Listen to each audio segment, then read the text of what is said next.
tell me what your experience was when you embarked on that nutritional cleansing journey? It was pretty powerful. I was turning about 50. I was kind of feeling my age. I was waking up feeling kind of achy in the morning. I didn't feel like exercising. And within 3 or 4 days of doing the same program that Mary did, I noticed that I wanted to exercise. I noticed that I had a feeling of greater control. You know, as we get older, sometimes we feel like we're out of control with our body. Oh. And I had the feeling that I sort of had my hands on some important lever and dial that had something to do with the level of wellness of my body. Wow. It was pretty powerful for me. I lost quite a bit of weight in that first 30 days, and it was the presence of nutritional cleansing was very powerful. And, maybe this might be a good time to segue into some photographs for the viewers to see, because, sometimes the pictures are worth 1,000 words. And I think we have some photographs of, I think it's 4 people, if I'm right, 4 befores and afters. Yeah. And if we can put those up now, it's up on I screen think now. what the viewer will see is not only that the shape of these people's bodies have drastically changed, but if you can kind of soften your eyes a little bit and just get a feeling for who these people are being, I think you can see that there's a shift that's occurring that's way more than just what we could measure quantitatively, that people are plugging back into a connection with who they fundamentally are as a human being, and it's showing up as a person in their body.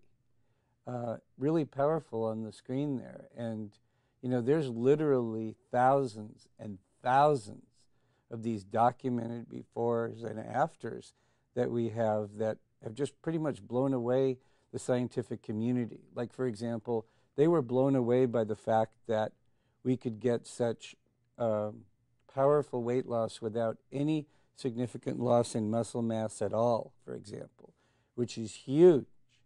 And hormonally, the picture looked really good too. And so this really sort of shook up the sort of the nutritional science world, kind of blew their mind a little bit. They kind of had to reconsider some assumptions to actually begin to even get their mind around what nutritional cleansing is doing. Huh. Thank you so much. That's a really powerful information.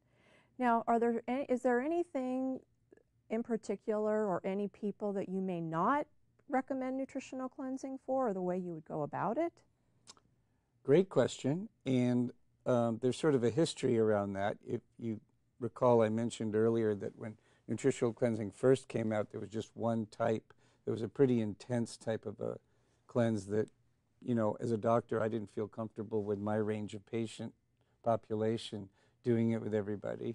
But over time, myself and other doctors and people have experimented with developing different cleanses that kind of have a different slope to it, a different degree of difficulty, to the point now where we can come up with some kind of a cleansing program to begin to move people in the right direction for just about anybody. I would say really no point in doing much cleansing with kids that are like under 5 or 6 years old. We don't want to cleanse pregnant women because we don't know for sure what's happening with the fetus. Mm-hmm. But other than that, I would say we have an understanding now of how to have this technology work for us. Or just about anybody, even people with blood sugar challenges, we have special cleansing programs to really keep their blood sugar stable over time. It's really, really exciting. Now, is that, for somebody that may have challenges or may not, is that something that the lay person can get information for themselves how to embark on that journey, or do they need to use like a doctor like yourself or a medical doctor?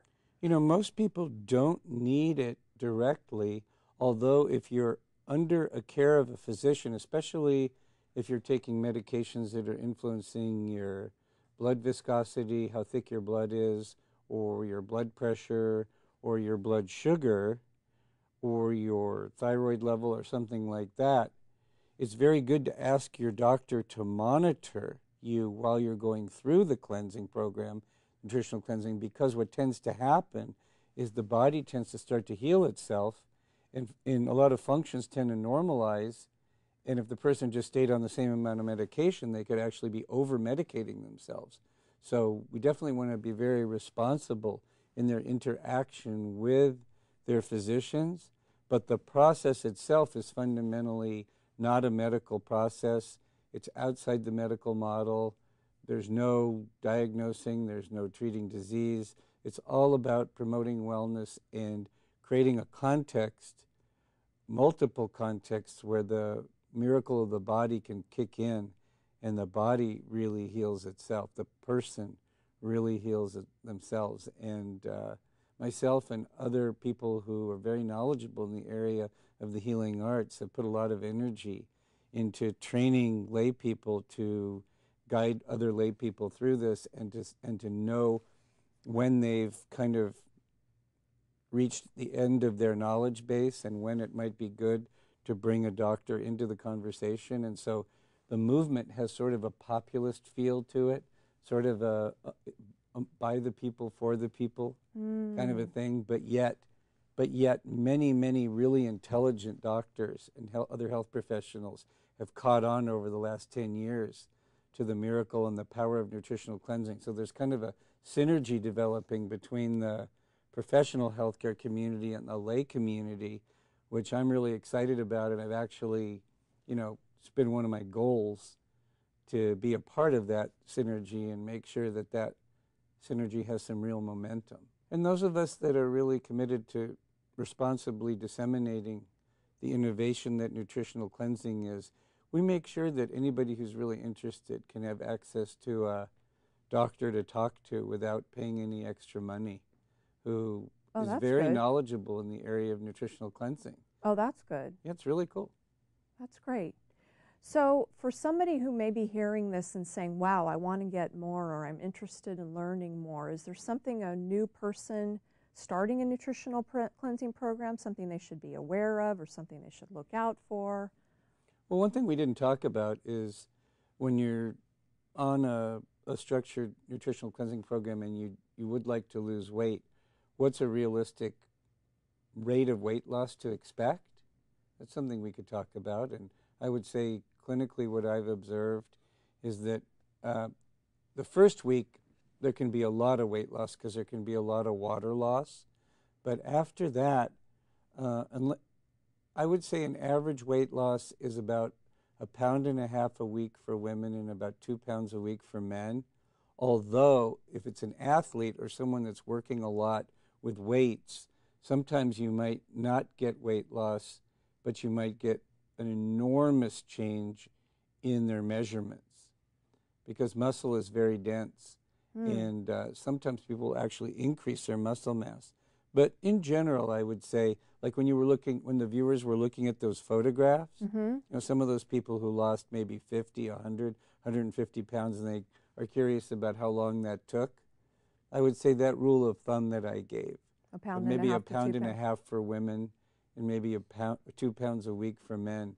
And again, what's really exciting about this is we've done body composition studies that show that hardly any of the weight loss comes from muscle mass. In fact, sometimes lean muscle mass increases. And that has enormous implications for health and for avoiding the typical rebound effect that occurs when most people stop dieting, because muscle is basically your fat-burning furnace. And so that's an enormous breakthrough that the scientific community was very surprised to discover. Why is that? How is it different than a typical diet and exercise plan? Why is there less rebound here? Well, without going into too much detail, it has to do with what I talked about earlier, that the quality of the protein people are getting and the quality of and the availability of the vitamins and minerals and fiber and enzymes and the right amount of carbs and the right kinds of carbs and the right amount of fats and the right kinds of fats, all of that fits together. Like, for example, the kind of proteins we use tend to be high in what are called branched chain amino acids, which muscles tend to have an affinity for. So I don't want to blow the viewer out of the way with science, but basically, if you take that and you combine it with what I talked about the cleansing technologies of ways to eliminate the way the body can naturally eliminate a lot of the fat and the water that it was using as a defense against the water-soluble and fat-soluble toxins, you get a synergy there that's really amazing. And the neat thing about those people that the viewers were looking at on those photos is that once those people reached their desired weight and shape, they kept it. Wow. They kept it for years. Is there anything in particular that you feel like would be important for somebody watching this, a mother, or we're getting ready to close? Okay. Anything? I would say take the next step. Like, I think Maureen's going to give you contact information to take the next step to just learn more.